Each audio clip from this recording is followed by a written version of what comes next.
Morning, everyone. My name is Lynette Allion. I am a manager in the ESS team here at iPart, and I'd like to welcome you all and thank you all for attending the ESS and PDRS rule changes and what it means for you. First of all, I'd like to start with an acknowledgement of country. We respectfully acknowledge the traditional custodians of the land we join you from today and honour the elders both past and present. Today, I'm joining you from the land of the Wongal people of the Eora Nation.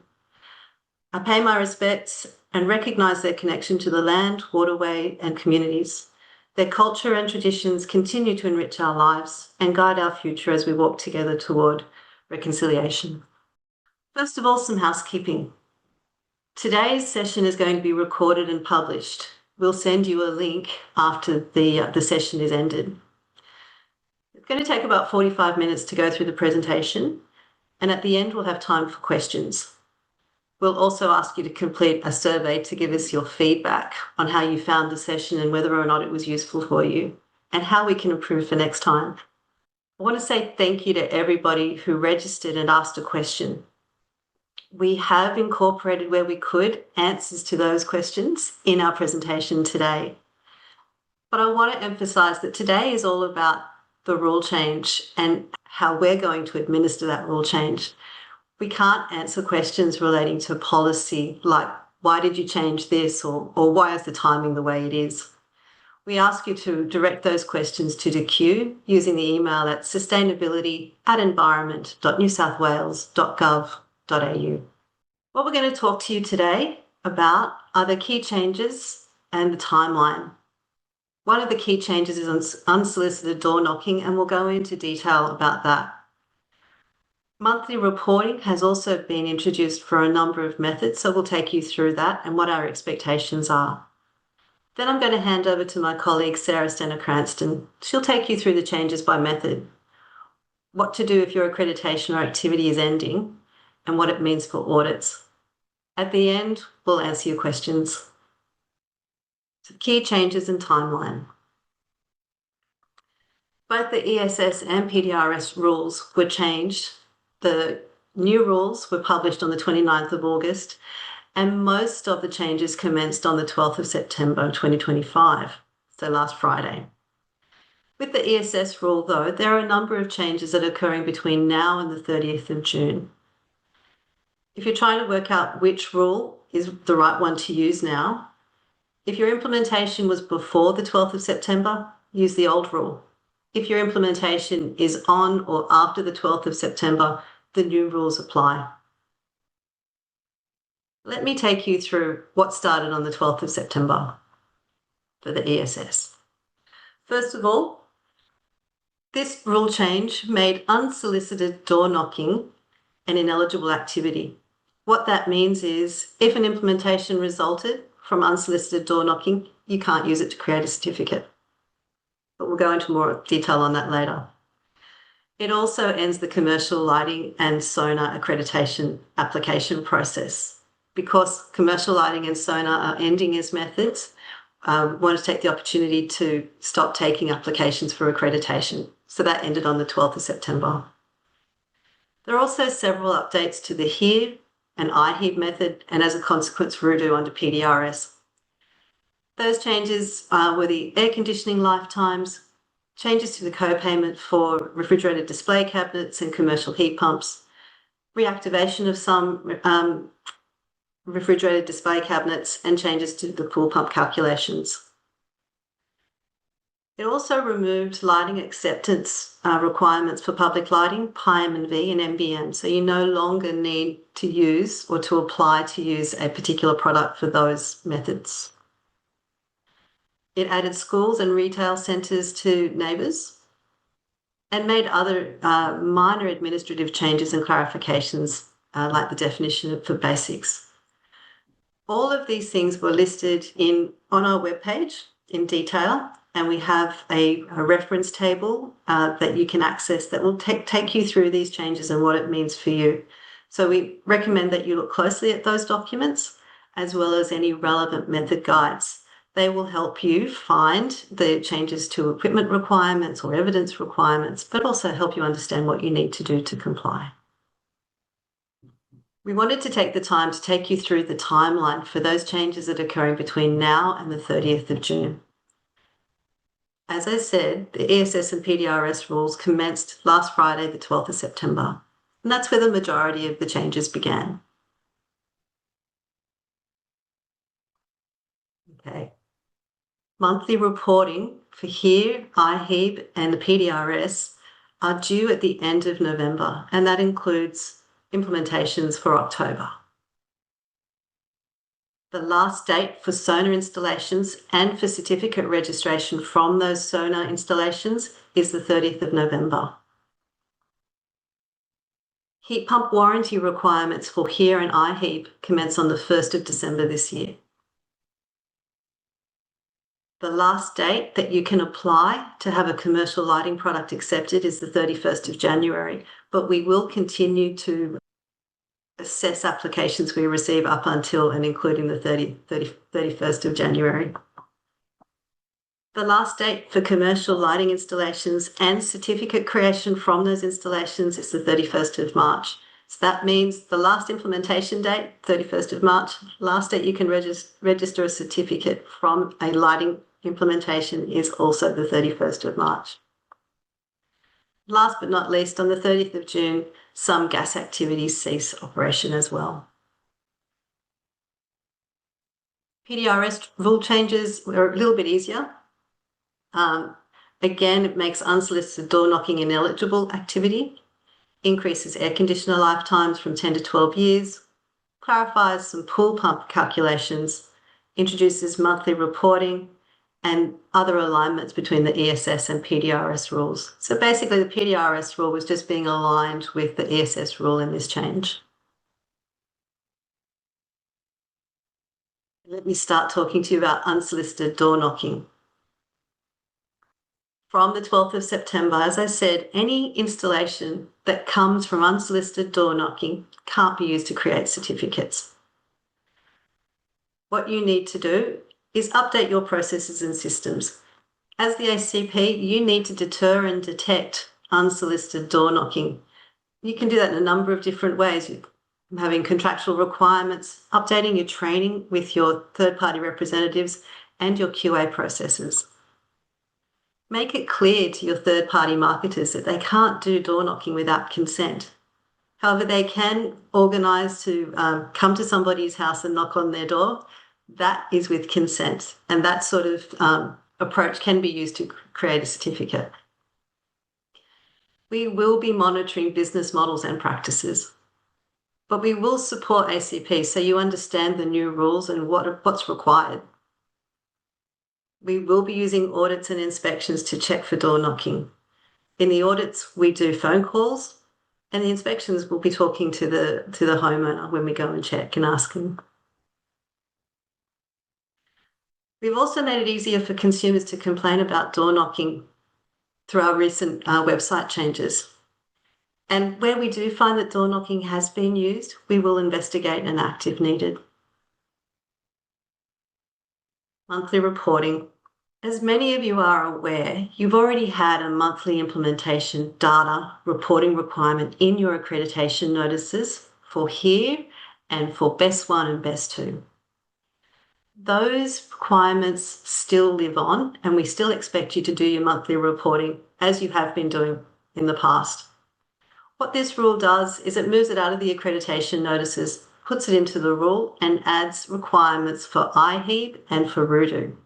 So if you have an IHEB accreditation or RUDU accreditation, we do expect you to report monthly on your implementation data. And the first month that you need to do that in, we need to get the report in November for activities done in October. So the key messaging is continue to report monthly if it's a condition of accreditation. Make sure the information that you're reporting is accurate. We do check the data, and we do go back to you and ask you to correct it. We also ask that even if you aren't doing implementations, that you let us know. And we don't expect that to be a huge email. It can just be a title in an email saying no implementations for HERE for this month.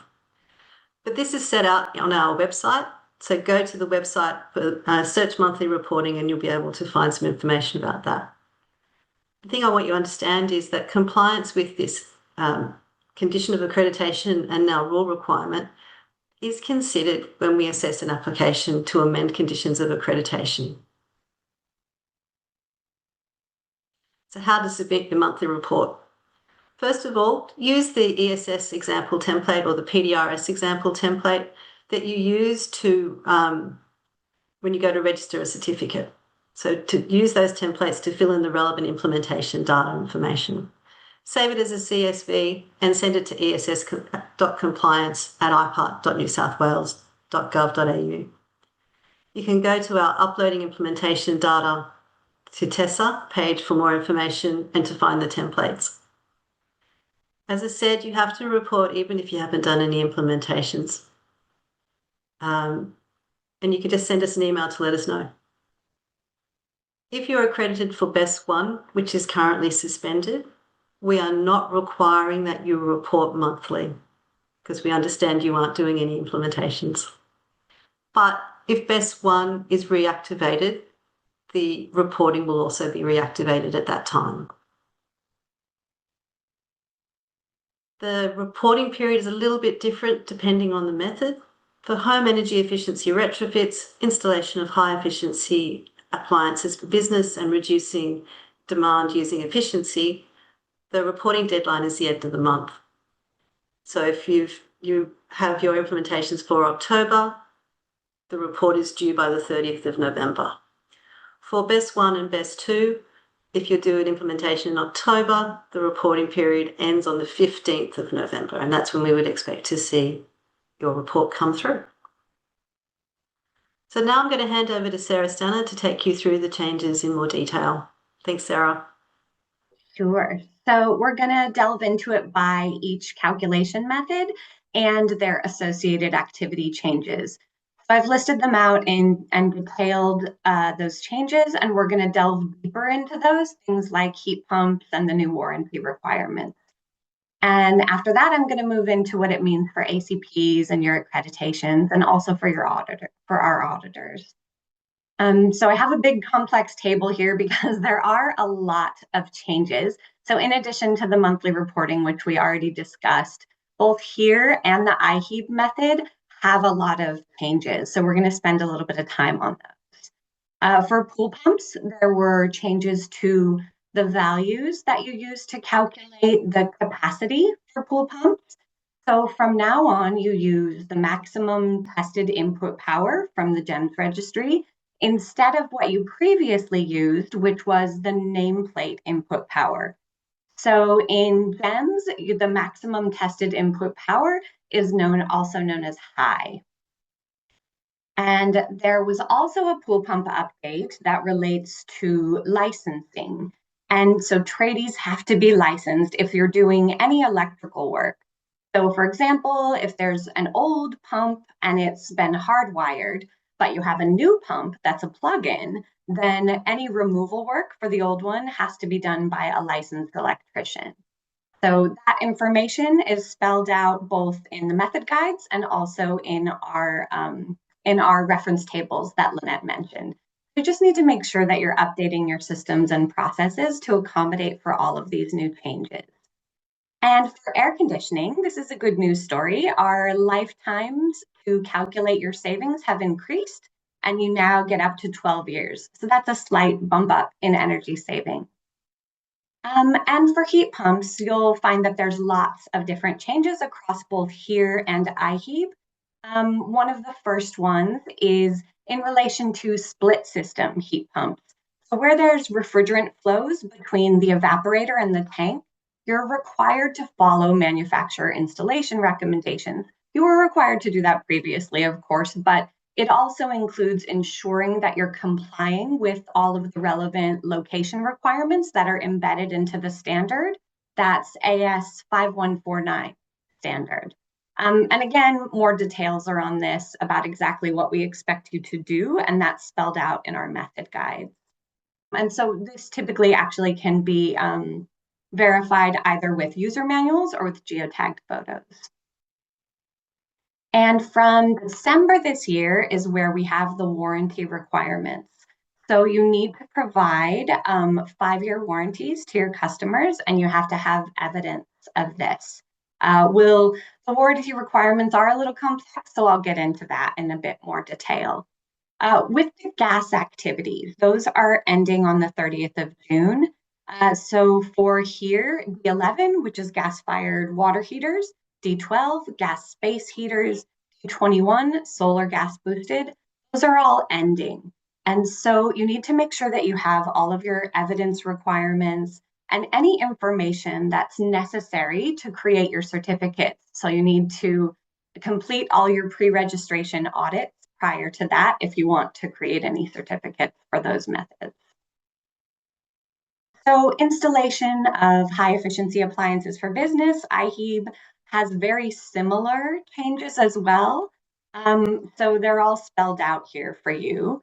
But the ones that are different are the RDCs, the refrigerated display cabinets. Now only classes 12 to 15 are eligible, and these are ones with also only one glass sides are eligible now. Previously, it was 2 to 4. So this is as of now from September. And also the co-payment has increased for RDCs and for heat pumps. So those are the main changes for those. Likewise, it's for heat pumps, it's the same requirements that we just talked about for split systems, same as here. Likewise with warranties. There are lots of other changes to heat pumps, so let's get into those in detail. So the savings calculations have been updated. And a new confidence factor has been introduced, and this is for all commercial systems that have a thermal capacity less than 10 kilowatts. And so the way you're calculating the savings for smaller industrial systems, that's changed, and it will reduce your certificate creation. There's also been a 5,000 certificate cap introduced for heat pumps, and that's to limit ESCI creation from these commercial systems. And there's also been an update to total thermal capacity as well. It's been updated to include electric booster capacity. So you can find the booster capacity in your user manuals, in your test reports, in your certifications. You'll need to update your calculations and do that yourself. Make sure your systems and the way that you're calculating your certificates incorporates those elements, the electric elements. And this is all these measures are intended to address potential issues in energy modeling, but we are going to be looking into these issues further and looking at other ways to address these things. Alrighty, and warranties. So they're required from the 1st of December. It's really to help protect consumers against any defects that are in materials or any issues with equipment performance. And this covers the heat pump units and the tanks. And this is only for residential or commercial heat pumps that have smaller capacity under 700 liters. So other industrial systems, they're not covered by the new rules, but Australian consumer law still applies to all goods and equipment. Where you find the evidence for this is warranties. They could be in the user manual as well, or it could be issued in a separate document. We're pretty flexible on that, but it does need to be issued to the customer. So we just ask that to comply with this, that you're getting evidence, you're making sure that you understand the warranty details, because coverage and the conditions, those can really vary for the warranties from product to product. So you might want to contact the manufacturer and make sure that you understand the terms and conditions and that you have appropriate evidence for your audit. And again, I think Lynette mentioned this, but we are going to be monitoring compliance on this. We're going to assess any complaints we get, the compliance data, and we'll update the way that we handle it depending on what the responses are. And for this, Lynette also mentioned this one. There's really, so under the metered baseline method, one of the sub methods is for neighbors. That's our energy ratings. And it's now allowed to be in schools and retail centers. Those were added primarily before it was happening in office buildings and hotels, that type of thing, hospitals. But it's added schools and retail centers. So PIM&V and MBM, the key change here is that the product acceptance is no longer accepted. But you do have to meet safety requirements, and this has to happen at the time of installation. So if it's not already accepted and published on our list or a default factor in our rule, then you have to get a safety certificate for your records. And this is actually, this is a certificate of approval, any non-declared lighting, and a certificate of suitability for those that aren't. So you will need this when you install any lighting, and it's actually required prior to certificate creation. But it's really easy to get this information. Manufacturers have to have these certifications already to be sure that it's safe for sale in Australia. So it can come from New South Wales Fair Trading or from another recognized certification body. Lighting applications are no longer accepted from for any of these lights for PIM&V and MBM. But we will, the ones that we have currently prior to September, will complete any current applications that we still have on hand. And then gas activities, which we talked about a little bit. They have to all be completed by the 30th of June. So all of your pre-reg audit and needs to be completed. But installations, there's no actual restriction for PIM&V on certificate registration.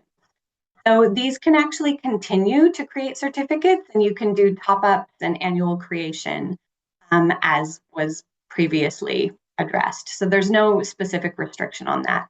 And there's also no changes to gas equipment efficiency activities, just the just specific implementations. Product acceptance requirements for PIM&V, MBM, and public lighting were removed from the 12th of September. They no longer have to be accepted by us. You just have to retain certain evidence and ensure it's complete when you install the lights and register your certificates. You need to provide this evidence at audit. For PIM&V and MBM, you need to retain safe and public lighting. You need to retain safety certifications. This is a certificate of approval for declared electric articles or a certificate of suitability for any non-declared articles. These are issued from New South Wales Fair Trading or another approved certification body. But for public lighting, you do need those same safety certifications, but you also need LCP evidence from a test report. You can use any approved lighting from a distributor or RMS list, now Transport for New South Wales. And you just need evidence that it's published in the relevant distributor's standard luminaire list. This could be a document issued by them or a letter confirming its approval. Lighting no longer needs to be on the accepted products list, and we won't be accepting any product applications going forward for these particular methods. The HERE method does still require acceptance. There's no change to that. And in addition, these will continue on. These methods will continue on for lighting. It's just the evidence requirements that have changed. The relevant method guides, they have a lot more detailed information on how you can comply with these requirements. And for SONA, so this is one of the methods that's being phased out. It's ending soon. We aren't taking any new accreditation applications. And so this is for, refrigerators, washing machines, those types of things. But the last date for implementations and certificate creations, that has to be on or before the 30th of November. And we will contact you to see if you want to cancel your accreditation about that. But we're also going to talk about the ending of the accreditations and what to do when that's happening shortly. So for commercial lighting, this is the other method that's also being phased out, but in staggered with a staggered timeline that Lynette talked about. And so it's being phased out because businesses are already moving from traditional lighting to energy efficient LEDs. So it's really become the norm across commercial and industrial upgrades. But residential lighting is staying the same. That method is continuing on. That still needs product acceptance. Commercial lighting does not need product acceptance anymore either. So all applications have to be submitted before the 31st of January in 2026. But again, anything that's been submitted prior to that date, we're going to process. And then you have further, so you have time to prepare for this. And it was signaled previously that it was coming several years ago. And so you have up until the 31st of March to register your certificates.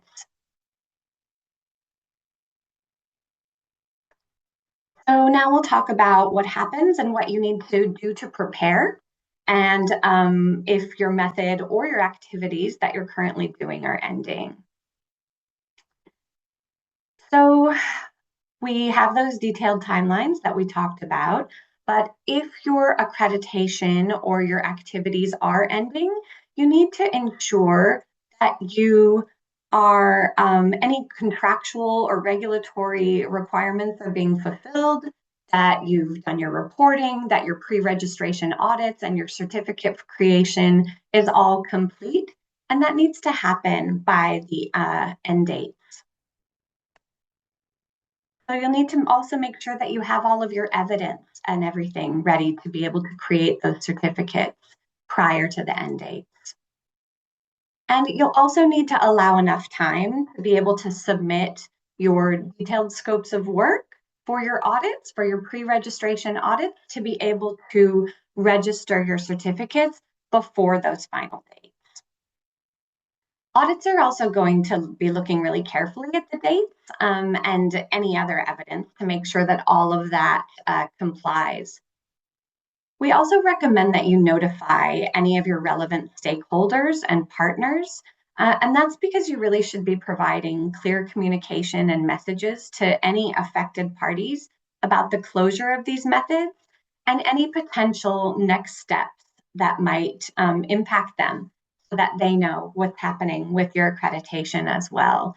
We know there are lots of third parties involved in a lot of these activities, so we want to make sure that they are informed too. But that liability falls back to the ACPs to make sure that they understand those messaging. And for methods that are ending, you can actually apply to us to cancel your accreditation if you choose. That way, you no longer have to meet our legislative and reporting requirements and things for those activities, because that'll continue on if you don't choose to do that. But our fabulous applications team is going to contact you, and they will help you with that process for all of the accreditations that are ending. But you could submit it now through TESA if you wanted to, for as an application. Just make sure that you're giving us all of the relevant details, your the name of the ACP, your accreditation ID, and of course you list out why, which is canceling your accreditation because it's ending. So those need to be added in there if you choose to do that. And to change your accreditation, we're going to just be processing amendments to accreditations as usual. Things like increasing your certificate creation limit or adding new activities. You just apply through TESA the usual way. Just check out our website for the changing your accreditation section, and that steps out for you exactly what you need to do for that.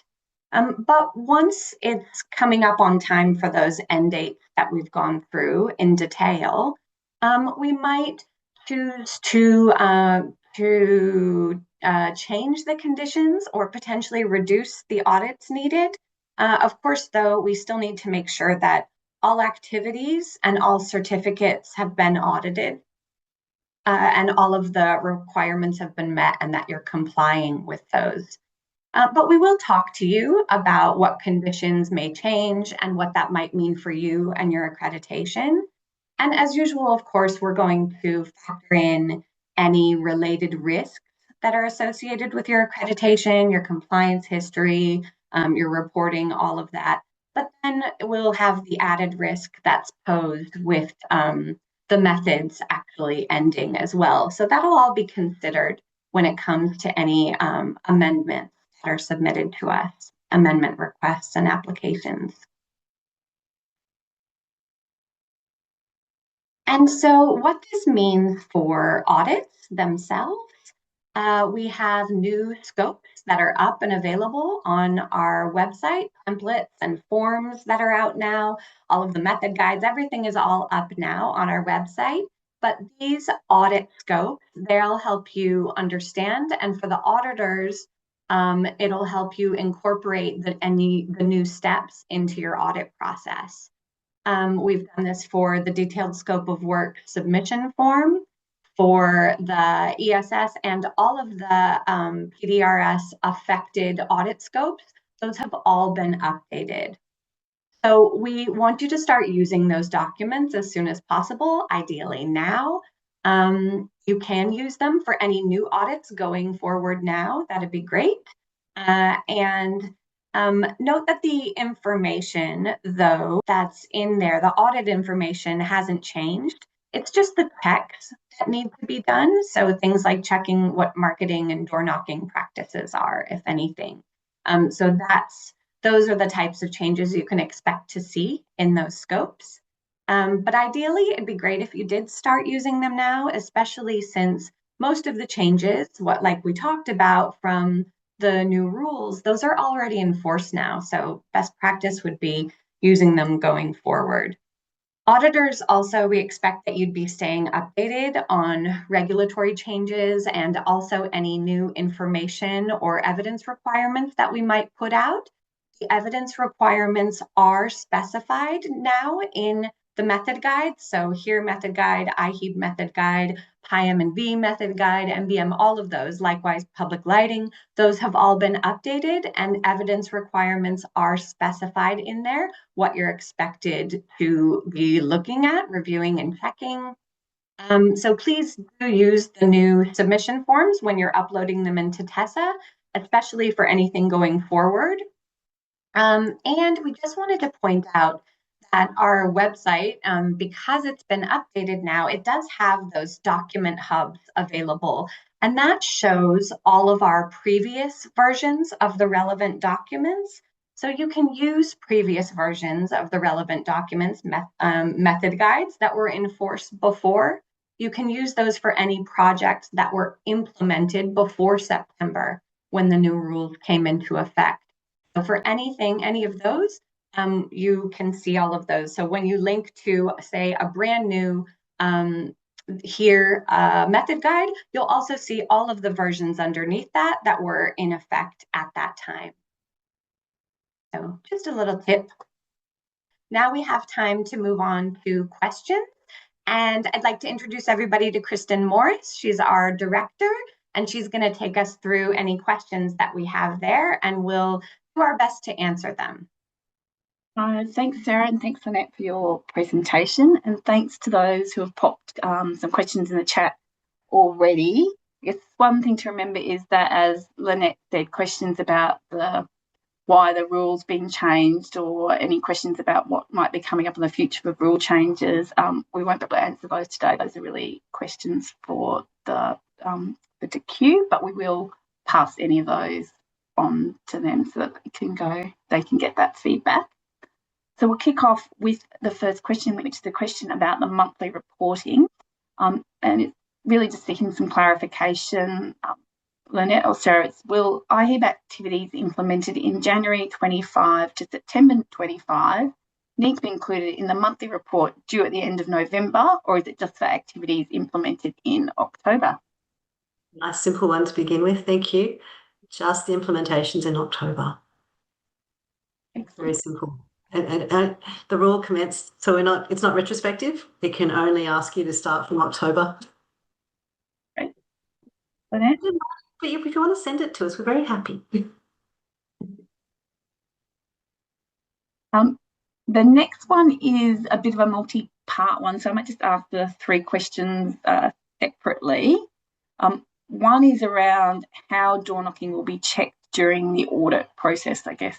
How will the auditor check whether a particular certificate was created due to unsolicited door knocking? Have a look at the audit scopes for more detail on that. What we were envisaging is that it would simply be included in any phone surveys. That you'd be asking the customer, was there door knocking involved? Sorry, on that, and also in the application process as well, any new applications going forward, they're going to be looking at, your lead generation and your marketing as well, how you do that. So not just for audits, but going forward, it's an application requirement as well that you're doing it and complying with the new requirements. I suspect you partly answered part 2 of this question, Sarah, which was around auditors expected to check the lead generation method for all sites under the audit sample. It sounds like it's going to be something that is checked when people are applying for their accreditation as well as at that audit stage. Is that right? Yeah, I mean, they already are checking, things that happen with marketing and if there's customer satisfaction and things like that. So it's already just being incorporated in that. It's just another criteria in relation to what they were previously going through. The third part of that question, Lynette or Sarah, is how is the ACP expected to prove that they didn't do door knocking? Do they have to provide evidence of what lead generation they do in each site evidence pack?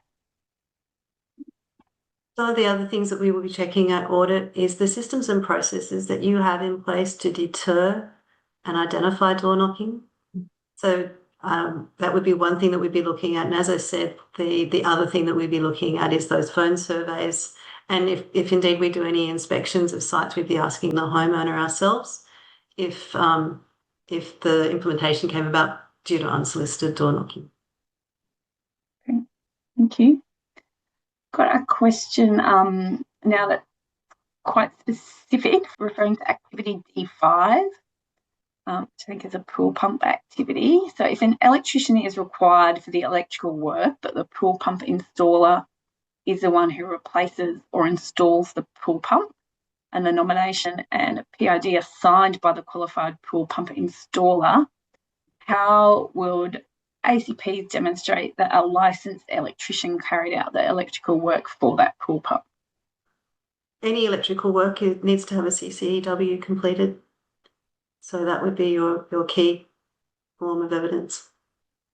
And also I would add to that, your installers also have to be added to your installer register as well. So the auditor should be able to tell who did the installation and whether or not they were licensed, because that should be listed so that you know that's part of your evidence.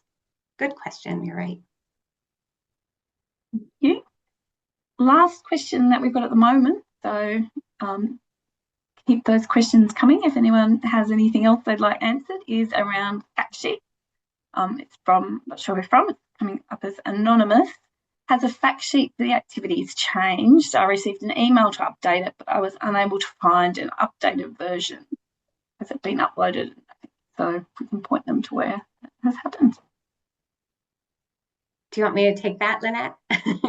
Yes, please. The answer is they are coming. So we're just so there are some documents that haven't actually been finalized yet, and that's one of them. So we also wanted to be with the fact sheets. We wanted to give you time to implement the new fact sheets as well, because we know there's implementations already out there. but there are current new fact sheets coming for here and for IHEB and specific to hot water heaters. So they're going to be out there for you soon, shortly, I'd say within the next week or so, but then we're going to give you some time to be able to build those into your processes so you can distribute those to your customers. So TBD, look for another announcement from us. I know you've gotten a lot of emails and notifications about things that are happening, but that'll be another one that's coming shortly. We just really wanted to make sure that we're keeping you informed and that we're giving you, I know a lot of things came into effect as of September, but we want to give you some time to implement and update your processes on those. Great. I think we're getting a few questions through still that are really, I guess, more about why the rule has been changed. So rest assured that we will pass that feedback on to Q.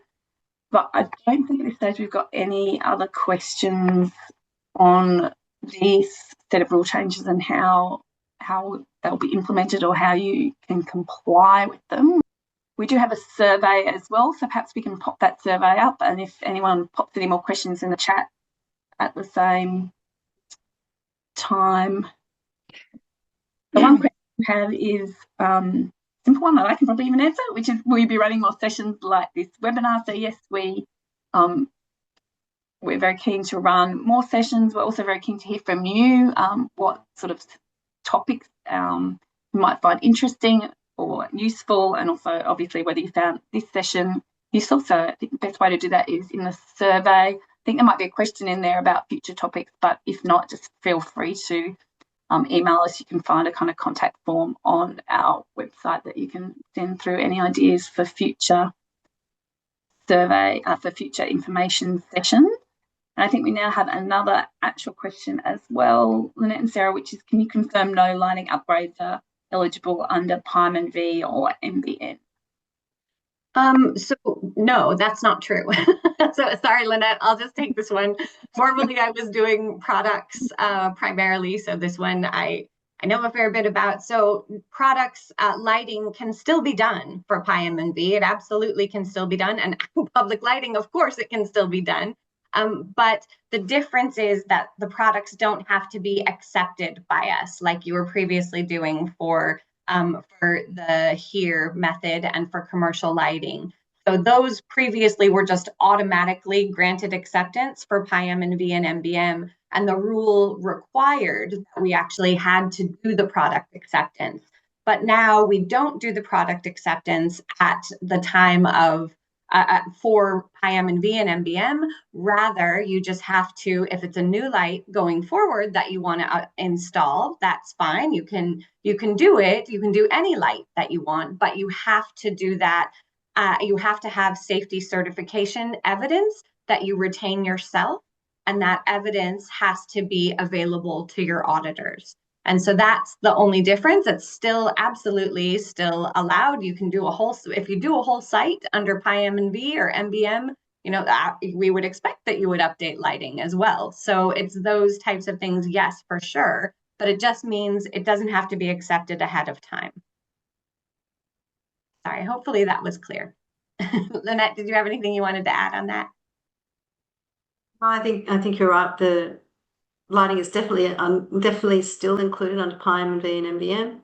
You can use an accepted light if you like, and then you don't need to provide additional evidence. But if you choose to use a light that isn't on the accepted product list, you do need to meet the safety requirements that are set out in the method guides. Right. Thank you both. Another question about the monthly data reporting. I'm from an ACP where we work with supermarkets that implement a large number of RDC projects each month. If we do not provide the data in time for the monthly report, does that mean we cannot claim ESCIs under the deemed method for that implementation? It doesn't mean that. You can absolutely still register your certificates. We would ask you, though, to put systems and processes in place to make sure that you can meet the reporting deadline, which is at the end of the month after the implementation has occurred. Yeah, it's a separate requirement. Thank you. And there's one here which is, on public lighting. For public lighting, does the fitting have to be approved by the particular distributor, or is it okay if it's listed on any distributor's list?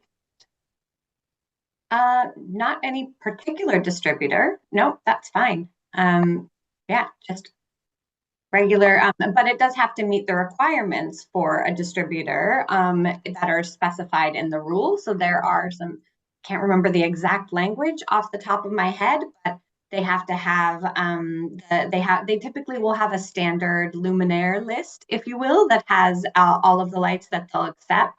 Or there's also, I think there's documents that get issued by Transport for New South Wales, previously RMS, and that shows that the actual lighting equipment has been accepted by them. I think also they have a letter from the distributor. Possibly there's also, it's another requirement where you could do that. And that would have to confirm that the lighting equipment's been approved to be installed on their actual distribution network.